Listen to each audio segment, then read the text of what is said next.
नमस्कार साथियों, कैसे हैं आप सब लोग। आशा करता हूं आप सब लोग अच्छे होंगे और आपकी पढ़ाई बहुत ही अच्छे तरह से चल रही होगी, बदले पैटर्न के अनुसार चल रही होगी। अभी हाल ही में जो पीसीएस का एग्जाम हुआ है, आपने उस पेपर के द्वारा ये समझा होगा कि किस तरह से पैटर्न एग्जाम का बदल रहा है। आने वाले पेपर में, समीक्षा अधिकारी के एग्जाम में हमें किस प्रकार से तैयारी करनी चाहिए। क्या हमें अपने सोर्स बदल लेने चाहिए या फिर हमें अपने पढ़ने का तरीका बदलना चाहिए। आज हम उन्हीं टॉपिक्स पर बात करेंगे। तो ये वीडियो विशेष तौर पर हिंदी के लिए बनाया गया है। तो मैं सबसे पहले एक चीज आप लोगों से कहना चाहूंगा कि जो अभी हाल ही में सीसेट का पेपर हुआ है यूपी पीसीएस में, तो उसमें किस तरह की हिंदी पूछी गई है, उससे हम एक आइडिया ये लगा सकते हैं कि आने वाले समीक्षा अधिकारी के एग्जाम में हिंदी का जो पेपर होगा वो किस तरह का हो सकता है। तो आइए हम देखते हैं कि समीक्षा अधिकारी का सीसेट का पेपर, यूपी पीसीएस का जो सीसेट का पेपर था वो कैसा था। तो ये देखिए, आप यहां पर ये देख पा रहे होंगे, एक ये प्रश्न है यहां पर, क्वेश्चन नंबर 4। ये क्वेश्चन आप देख पा रहे होंगे, इसमें जो है शब्द और अनेकार्थी शब्द पूछे गए हैं। ठीक है, तो मैच करने के लिए आया हुआ है शब्द। यही शब्द आपका हो सकता है समीक्षा अधिकारी के एग्जाम्स में पूछा जाए, तो इस तरह से मैच करने के लिए पर्यायवाची पूछे जा सकते हैं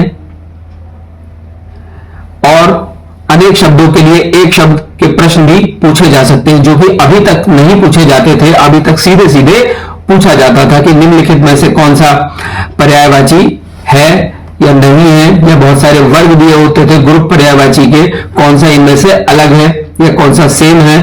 तो इस तरह के क्वेश्चन अभी तक पूछे गए हैं। तो हमें अब बदले हुए पैटर्न के हिसाब से चीजों को समझना होगा। तो आप यहां पे देख पा रहे हैं कि ये जो पूछा गया है प्रश्न, तो देखिए इसमें जैसे कि इसका तो जो उत्तर है वो क्या होगा, इस तरह से डी का 1 है, क्योंकि शेष का मतलब शेषनाग भी होता है, बचा हुआ भी होता है, तो डी का केवल इसमें एक ही आंसर है। तो इस तरह से बहुत सारे क्वेश्चन आसानी से हो जाते हैं जिन्हें हम एलिमिनेट करके कर सकते हैं। अगर यहीं पर एक ऑप्शन डी यहां पे भी दिया होता तो हमें आगे देखने की कोशिश करनी पड़ती। बहरहाल वो पेपर कैसे सॉल्व किया जाए उसका पार्ट है, हम इस पर बात अभी नहीं कर रहे हैं। ठीक है, अब एक दूसरा प्रश्न हम यहां पर देख रहे हैं, देख सकते हैं कि ये जो देखिए आप प्रश्न आप देख पा रहे होंगे, ये वाला, यहां पर दो कथन दिए गए हैं जिसको आधार बना के प्रश्न पूछा गया है कि संबंध कारक के सभी रूप विशेषण नहीं होते हैं, पहला पॉइंट। दूसरा, विद्वान का सर्वत्र आदर होता है। तो यह क्वेश्चन इसी तरह का हूबहू यही क्वेश्चन समीक्षा अधिकारी में भी पूछा जा सकता है। ठीक है, तो संबंध कारक के सभी रूप विशेषण होते हैं नहीं होते हैं। क्या आपने इस गहराई तक विशेषण को पढ़ा है? संबंध कारक के सभी रूप आपने पढ़े हैं या केवल आपने ऊपरी तौर पर विशेषण पढ़ लिया है? तो यहां पर आपको सोचने की आवश्यकता है। अगर आपने नहीं पढ़ा है तो आप उसको गहराई से पढ़िए, और यह सब हो पाएगा ऑथेंटिक किताबों के द्वारा।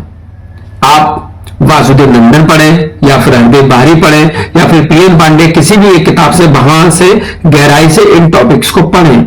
ये टॉपिक्स आपको गाइड रूपी किताबों में नहीं मिल पाएंगे। ठीक है, अब जैसे कि घटना चक्र पूर्वावलोकन है, वो आपके पिछले सालों में जितने पूछे गए प्रश्न हैं उनके लिए तो ठीक है। ठीक है, वहां से आपको प्रैक्टिस करने के लिए और भी मटेरियल मिल जाएगा। पढ़ना आपको उसको भी है, उसको आपको बिल्कुल भी स्किप नहीं करना है। और क्वेश्चंस के नीचे जो एक्सप्लेनेशन दिया है वो आपको जरूर से जरूर पढ़ना है, उसको नहीं छोड़ना है। बहुत से लोग एक्सप्लेनेशन को छोड़ देते हैं, सीधे प्रश्न को पढ़ के आगे बढ़ जाते हैं। हमें ऐसा नहीं करना है। ठीक है, तो यहां पर आप ये देख पा रहे होंगे कि कथन कारण वाले क्वेश्चन दिए गए हैं। ठीक है, तो यही क्वेश्चन तत्सम तद्भव के लिए पूछे जा सकते हैं। और पर्यायवाची के लिए पूछे जा सकते हैं। पर्यायवाची की परिभाषा दी जा सकती है नीचे, पर्यायवाची, समानार्थी, अनेकार्थी, इस तरह की परिभाषा देके, दो स्टेटमेंट देके पूछा जा सकता है कौन सा सही है कौन सा गलत है। तत्सम तद्भव क्या होते हैं क्या नहीं होते हैं, इस तरह की चीजें पूछी जा सकती है।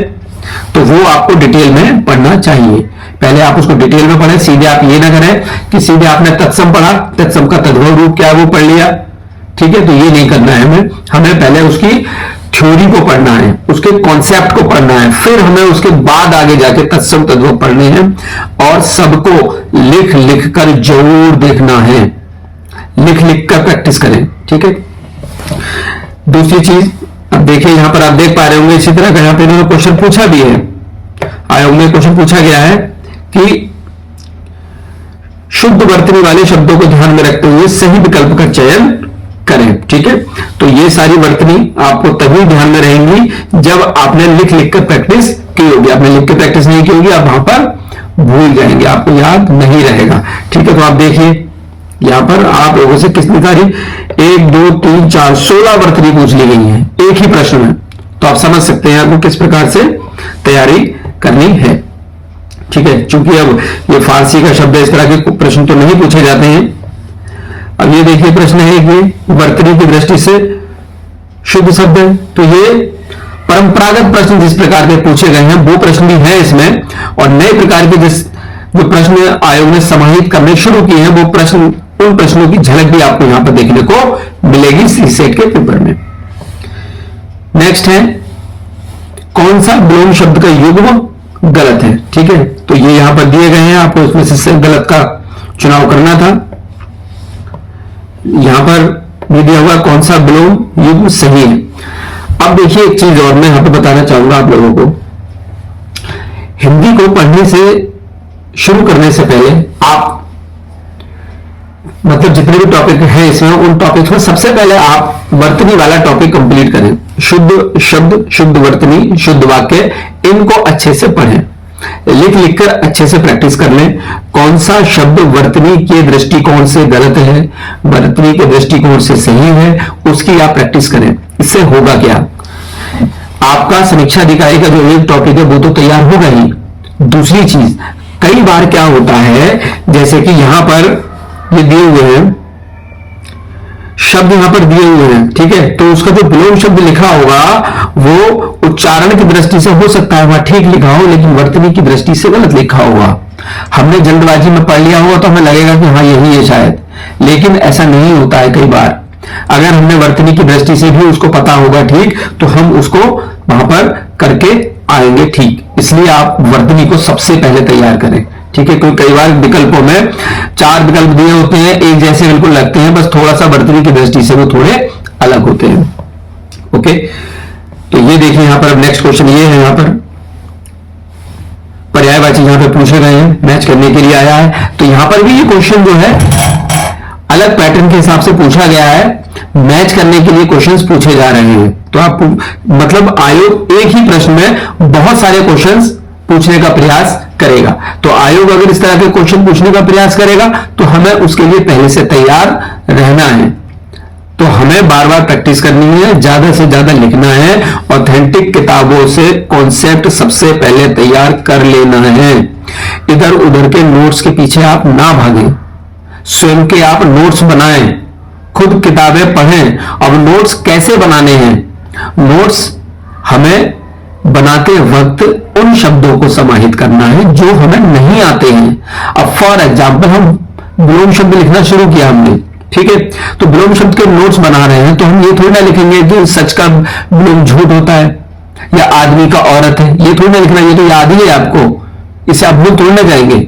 इस तरह के जो आसान शब्द है वो नहीं लिखने हैं, वहां पर आपको वो शब्द लिखने हैं जो आप भूल सकते हैं, भूलने की संभावना है, जो पीछे पूछे गए हैं, अलग अलग परीक्षाओं में पूछे गए हैं, उनको आप याद करिए। दूसरी चीज आपको बहुत इंपॉर्टेंट जो करनी ही है, पढ़ते वक्त बहुत से शब्द आपके सामने आते हैं जिनका आप अर्थ नहीं जानते हैं, और अधिकतर लोग क्या करते हैं, उनको रट के आगे निकल जाते हैं, ठीक है। विलोम शब्द हमने पढ़े, किसी का कोई विलोम शब्द है हमने पढ़ा और रट के हम आगे निकल गए, ठीक है। जैसे कि जंगम, जंगम का विलोम स्थावर, जंगम स्थावर, जंगम स्थावर पढ़ा निकल गए। जंगम का अर्थ क्या है हमें पता ही नहीं, स्थावर का अर्थ क्या है हमें पता ही नहीं, तो हमें गूगल पे चेक करना है।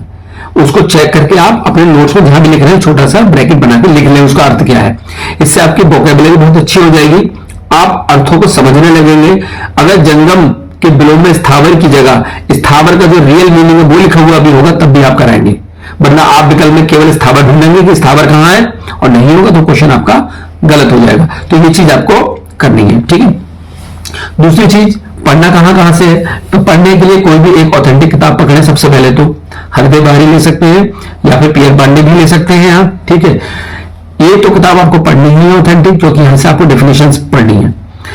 दूसरी चीज आपको एक और करना, क्योंकि कई पुस्तकों में क्या होता है, अलग अलग जो टॉपिक्स हमारे यहाँ हैं उनके अलग अलग नाम हैं, वो सारे एक किताब में आपको एक जगह नहीं मिलेंगे।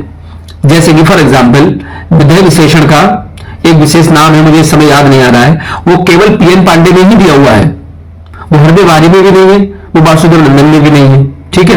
तो आप एक बार करें अपने दोस्तों से कहीं से भी, ये किताबें एक एक बार देख लें, केवल इन 6 टॉपिक्स की जो डेफिनेशंस है उनको देख लें, और वहां से आपको जो भी कुछ अलग मटेरियल मिले उसको आप वहां लिख लें जहां पर आप नोट्स बना रहे हैं। इससे क्या होगा, आपके पास में उन तीनों बुक्स की जो विशेष चीजें हैं, अलग अलग सबकी जो विशेष चीजें हैं वो आपको एक जगह मिल जाएंगी, ठीक है। अब वो आपके बहुत अच्छे बेहतरीन बेस्ट नोट्स होंगे, ऐसे कहीं भी आपको नहीं मिलेंगे। हम लोग अलग अलग नोट्स तलाशते रहते हैं कि कौन सी बुक सबसे अच्छी है। बहुत सारे लोगों के मेरे पास में कमेंट आते हैं कि सर बेस्ट बुक बता दीजिए, नहीं है बेस्ट बुक।